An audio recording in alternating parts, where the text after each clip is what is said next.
heritage is more than the stuff that was written down in books or published in the newspaper. It's also the literal ground that we're walking on, the foundation that our city is built.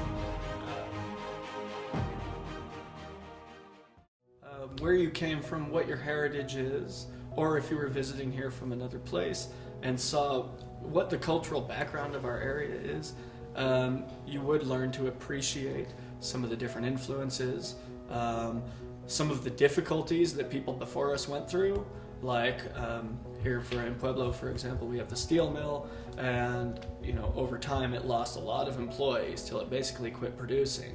That sort of trauma, if you have an understanding of that cultural, ancestral trauma that is held in your community, then absolutely, I think you can see the art that's created here more clearly. Okay.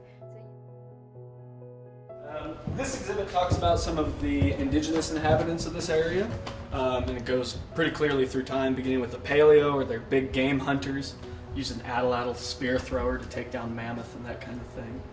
And then through time, as they start to utilize more plants, they use monos and metates, different examples of some of the points and all that they found here. Actually creating the material and all, of course, was harder then, and we have it easy now because you go buy it. But I think there are unique challenges that have come about in the modern era that make art, the things that we're expressing are different in art.